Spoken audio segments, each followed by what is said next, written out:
What's going on, everybody? This Afro think tank. Real quick, I heard something real stupid today, and I just want to clarify. I couldn't help myself, right? I heard somebody try to compare Chinese people to African Americans in America about the amount of money that we create as a group of people. And this person said that Chinese people and African Americans have the same, basically the same, generating the same amount of money, but there's only this many Chinese people in the country. So basically using Chinese people, right, as a way to punch down on black people, right? You got some people that do that type of shit, but there was no context giving because all the information is surface level. That's why people like myself who know how to put context into things, I gotta come out and I gotta clarify, because when you punch down on black people by using the model minority as an example without putting any context, you're basically passing misinformation. It's misinformation, okay? So let me give you some context on why there's very few Chinese people in America, but they have so much money, right? It's not like they're coming, these Chinese people are not coming to America and building businesses and getting themselves together and working together economically. No. Chinese people don't come to America and unite. Chinese people don't have a culture of unification with each other. They don't have that. That's not what's happening. What's happening is China right now is in an existential crisis because there was a real estate company in China that basically lost all the billionaires and middle class and upper classes investments in real estate. You know, all those cities the Chinese people were building, I mean, they got hundreds and hundreds of empty cities. All right. Well, all those cities were in apartment buildings that were created, were built on money that didn't exist. It was all on credit.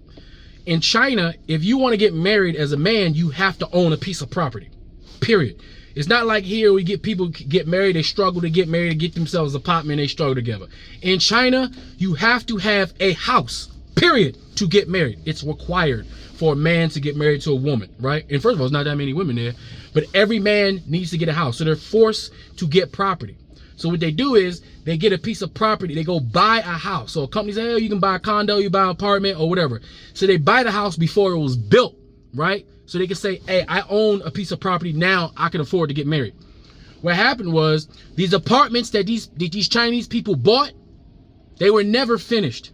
But the mortgage company, because now they have a mortgage on a house that they bought, the mortgage company still want their money. So these people who purchased houses that weren't even built yet, right? So they got loans for houses that weren't even built yet, bought the houses that were never built, right, in the first place, but yet the mortgage company still want that mortgage money, right? So basically a bunch of Chinese people lost their investment because they have to now pay a mortgage on the houses that don't even exist, right? So this is a massive epidemic in China, along with America's policies of moving over major manufacturing from China to other countries. So countries like India, Indonesia, Mexico, and various other countries are starting to produce mass goods cheaper than China. So there's a massive epidemic of all those, the whole industry of manufacturing in China has gone down. Thousands and thousands and thousands, hundreds of thousands of Chinese people are graduating college with zero job opportunity.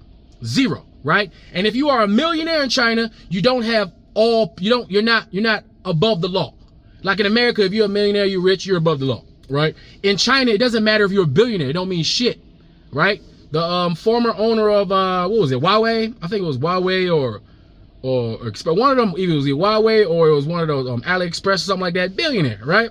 The guy said something out his mouth wrong. Guess what? He disappeared for a very long time. And his company was summarily sold to somebody else. He don't own that shit no more.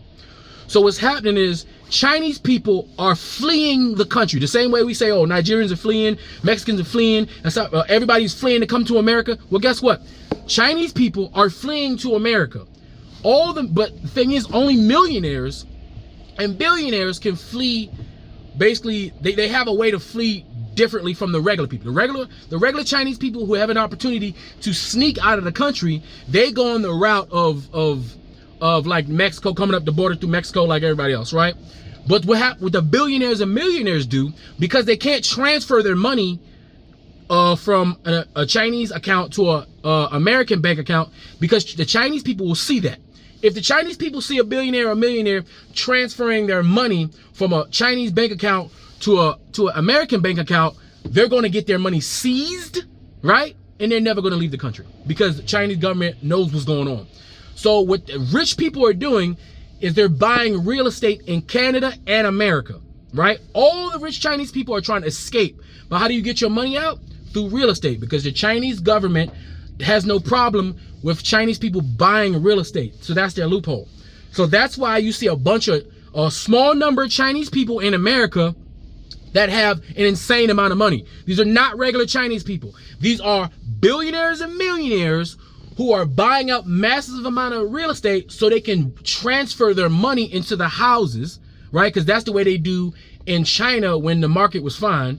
So that way they come here on vacation, or they come and they just never leave the place. They never leave Canada when they come here. They never leave America when they come here. And then they can sell the assets that they bought with their millions and millions of dollars, and then they can have their money back. So that's what's happening. So you got to start, people, when they report news or when they make statements that has no context, it sends a bad message. So African Americans and Chinese wealth in America cannot be You cannot be compared, because we're talking about millions of billionaires and multimillionaires and 100,000-aires trying to escape China by buying up real estate in America and Canada so they can transfer their wealth over here and escape communist China so they can have freedom and liberty. That's what they're doing. So yes, there are Chinese people. There's very few Chinese people in America, and their GDP for the group is almost equivalent or equivalent to possibly African Americans who have $3 trillion of spending power. But see, we have $3 trillion of spending power through the sweat of our own brow within this country. Them guys over there, they got their $1 million in China. They made their money in China through for manufacturing, through things like that. All right. So you have to understand and put context behind the statements you make. You got to qualify those things. You can't just come out and say the shit because it's not true. So for all my African Americans, right, who feel like, that's listening to people use the Chinese people as the good model citizen to punch down on African Americans to make some sort of point, because that seems to be that's what white people do. They use Chinese people as the model citizen, but they don't put no context behind how everything's going on.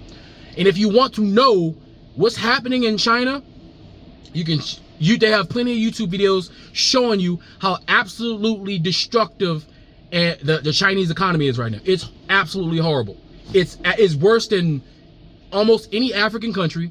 It's worse than anything we got going over here.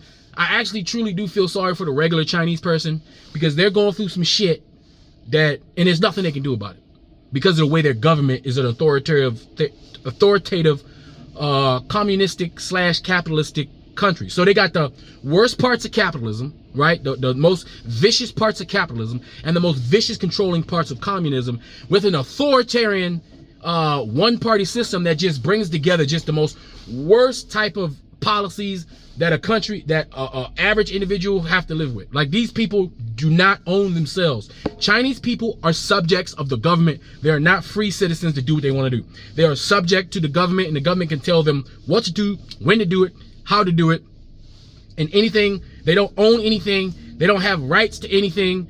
Anything that they own, that they purchase with their own money, can be taken by the government. No questions asked, nothing they can do about it. All right. So that's why rich Chinese people are trying to escape China so they can come to America and Canada to enjoy their money. There's literally an epidemic, a real estate epidemic in Canada because of all the super rich Chinese people that has escaped to China. I mean, has escaped to Canada. They literally have a reality show with all these rich Chinese people that now live in Canada and America. It's a big problem, and it's ruining the Canadian economy, and it's making it so the regular people of Canada and the regular people of America, they can't afford the real estate because these Chinese people are inflating the real estate market by purchasing all these houses at exorbitant rates because they can do that. All right. So I just want to put some context behind ignorant statements that don't have any context, because people just say what the hell they want to say to get their points across, and they don't know what the hell. It's just surface level information. It's just not enough. You got to go deeper than that. You can't be swimming in the shallow water. Sometimes you got to swim deep. All right, especially if you call yourself a person who disseminates. If you want to call yourself a news person, a journalist, a private journalist, amateur journalist, you got to do your due diligence, right? Or you're gonna get called out by your peers. Anyway, that's all I got to say. This Afro Think Tank. Learn some, teach some. I'm out.